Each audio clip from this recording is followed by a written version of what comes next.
Olá pessoal, espero que estejam todos bem. A videoaula de hoje ela vai falar um pouquinho sobre o fenômeno da radioatividade, tá? Estamos iniciando aqui a unidade 2 no capítulo 4.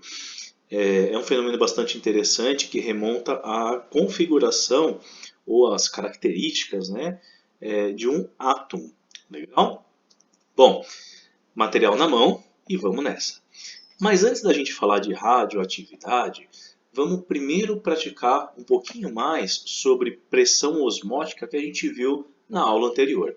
Tá? Então, no livro, no caderno de atividades de vocês, aí na página 223, temos uma questão da Universidade Estadual do Ceará, questão 76, que diz o seguinte: a purificação da água do processo de osmose é citada em 1624 na obra Nova Atlântida de Francis Bacon, tá? Um escritor famoso.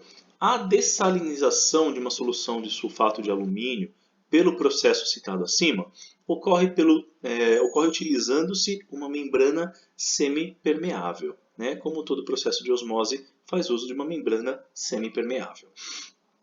Considerando a concentração em quantidade de matéria da solução, ou seja, concentração molar, né, de 0,4 mols por litro, admitindo-se o sal totalmente dissociado e a temperatura de 27 graus Celsius, a diferença de pressão osmótica que se estabelece entre os lados da membrana no equilíbrio, medida em atm, Bom, quando ele fala diferença de pressão osmótica, ele quer saber qual é a pressão osmótica.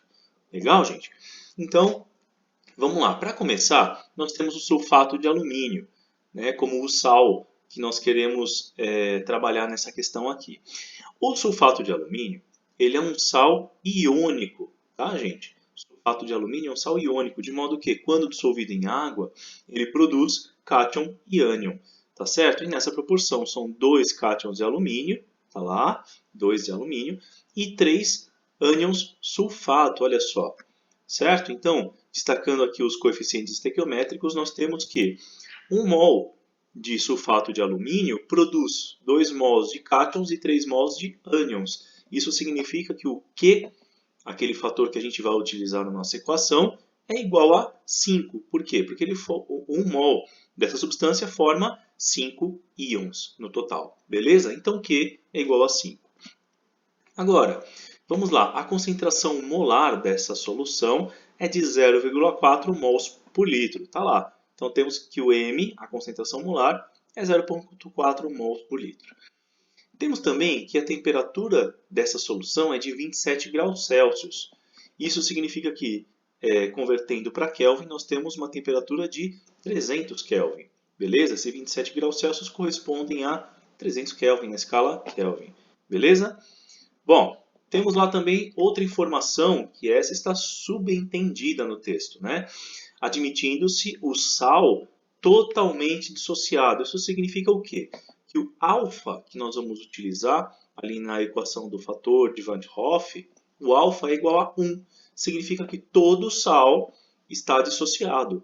Ou seja, não sobrou, após a dissociação do sulfato de alumínio, não sobrou nenhum sulfato de alumínio. Todo o sulfato de alumínio foi separado nos seus respectivos íons. Tá? Não sobrou nenhum inteiro. Ficou tudo separado na forma de íons. Isso significa o sal está totalmente dissociado, tá? Significa 100% dele está dissociado e 100% é um alfa igual a 1. Ah, mas e se fosse só 50%? Então o alfa seria 0,5, meio, certo? Né? Seria meio, 0,5. Beleza, gente? É assim que vai funcionar. Então, vamos calcular isso daí. A gente precisa calcular a pressão osmótica. Como nós estamos falando de um sal iônico, a equação da pressão osmótica é aquela que envolve o fator de Van 't Hoff, ou seja, esse fator I. Tá certo? Então, está aqui a equação do fator I. A gente só precisa conhecer o valor de alfa e o valor de Q. E nós temos os dois, ó, o Q e o alfa.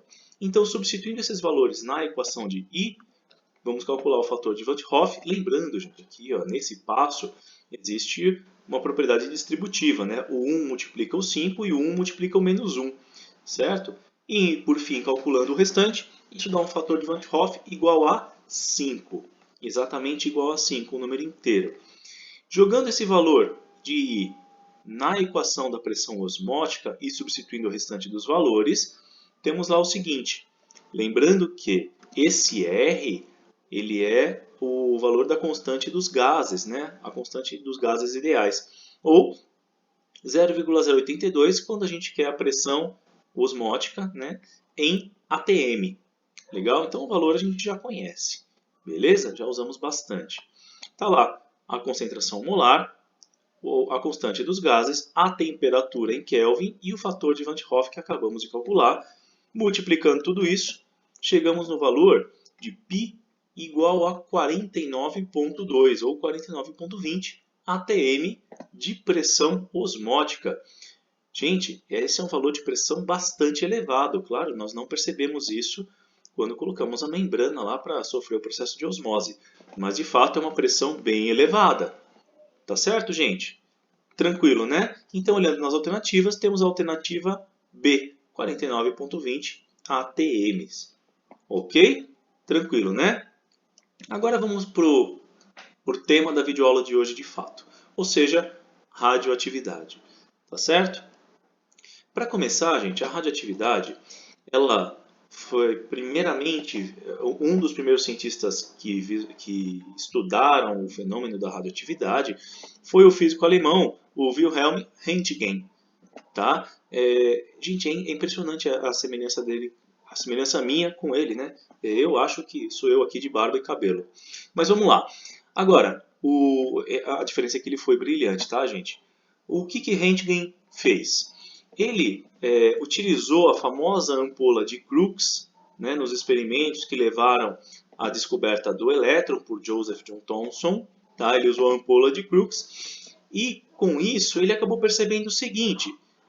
Ao ligar essa aparelhagem, quando formava aquele feixe e aquela sombra, né, no feixe de elétrons, acontece que esse processo produzia um pouco do que foi descoberto posteriormente como raios X, né, batizado por ele, pelo Röntgen, de raios X. Por quê? Ele colocou a mão acidentalmente próximo do aparelho e uma placa metálica que ele tinha atrás da mão dele ficou com a marca dos ossos da mão dele. Então o que ele descobriu? Que esse aparelho ele emitia algum tipo de energia penetrante, ou seja, que ele penetrava a pele, mas não os ossos. Ou seja, era possível visualizar o que tinha dentro da mão, né? Inclusive os ossos da mão. Para comprovar o experimento, ele fez novamente a mesma coisa, só que dessa vez não acidental. Ele pediu que a esposa dele colocasse a mão na frente de uma nova chapa metálica e conseguiu visualizar os ossos da mão da esposa, esquecendo, é claro, de tirar o anel dela da mão. Tá? Então, essa foi uma chapa registrada, uma das primeiras chapas registradas, que evidenciaram a existência de uma nova forma de energia. Nova porque na época não era conhecida. E o Röntgen batizou essa forma de energia de raios X. Essa descoberta rendeu a Röntgen o Prêmio Nobel de Física em 1901 pela descoberta dos raios X. Pois é, gente. Então, seguindo um pouco cronologicamente, quase que contemporâneo a Röntgen, surgiu um outro cientista, um físico francês, Henri Becquerel, na pronúncia em português, tá? Em francês, originalmente a origem do nome dele, não é bem assim a pronúncia, mas vamos lá. Ele também fez algumas descobertas que contribuíram para entendermos o fenômeno da radioatividade. Becquerel ele trabalhou estudando os minérios de urânio. Tá? Já se conhecia o elemento, mas não as propriedades dele.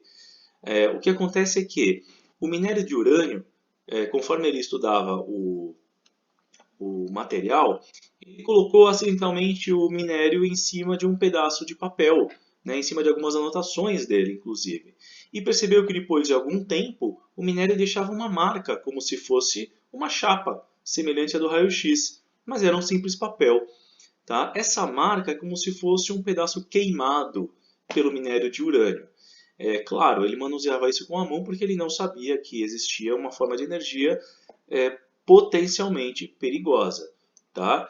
E o minério de urânio deixando essa marca no papel, ele concluiu que esse era um material que emitia alguma forma de energia que era desconhecida até então, certo? Bom, seguindo um pouquinho mais, eis que surge uma das cientistas mais brilhantes da nossa história. Essa foi a franco-polonesa Marie Curie, tá? Ela teve a ideia de estudar esses materiais semelhantes ao minério de urânio, colocando eles próximos de um equipamento chamado eletroscópio. O eletroscópio nada mais é do que um equipamento que ele verifica a existência de cargas elétricas. Tá? Como esse material que ela estava estudando, esses minérios de urânio e tório, eles emitiam uma forma de energia capaz de produzir cargas elétricas, ela verificava uma interação desse material com o eletroscópio. Fazendo outros experimentos ainda para complementar esses, ela resolveu acreditar que existia então de fato uma nova forma de energia, um fenômeno de emissão de energia por alguns materiais, como tório e urânio, e foi ela que batizou esses fenômenos de radioatividade. Legal, gente? Inclusive, não parou por aí. Com a descoberta da radioatividade, ela chegou também nos estudos dela a descobrir dois elementos novos, que foram o rádio e o polônio, né? E esses elementos, em sua descoberta e todos os estudos que ela realizou, levaram ela a ganhar, em 1903, o Prêmio Nobel de Física, junto com o marido dela e outro cientista ainda, tá? E, não bastando, ela também ganhou o Prêmio Nobel de Química em 1911, justamente pela contribuição dos estudos dela, que foram brilhantes. Legal, gente? Bom, então, seguindo um pouquinho mais, temos que entender agora esse fenômeno da radioatividade. O que é? Qual seria a origem dessa radioatividade? O que produziria isso? E por que alguns elementos naturais têm o fenômeno da radioatividade e outros não têm? São duas perguntas bastante cabíveis que vamos procurar esclarecer. Acontece que a origem da radioatividade ela se dá no núcleo de um átomo. Tá? Nós já vamos ver isso. O que tem em um átomo? Tem prótons, nêutrons e elétrons, como vocês já conhecem. Tá certo, gente? Vamos lá. O que nós sabemos sobre, então, um átomo? Usando a simbologia internacional, existe o símbolo químico do elemento, nesse caso aqui é o sódio, tá? O Na. Existe um número subscrito, ou seja, um número pequenininho escrito embaixo, que esse é o número atômico, ou seja, o número de prótons que um elemento, que aquele átomo tem. E um número sobrescrito, um número escrito acima, pequenininho, como se fosse um expoente à esquerda ou à direita também, tanto faz, ele é o número de massa, não é a massa atômica como está escrito aqui, tá, gente? Ele é o número de massa, ou seja, é a soma de prótons mais nêutrons que existe num átomo. Lembrando que se um átomo é neutro, ele vai ter o mesmo número de prótons, aqui, número atômico, e de elétrons girando ao redor do núcleo. Beleza, gente? Depois nós vamos explorar um pouquinho mais essa simbologia que vocês já conhecem. Então vamos lá.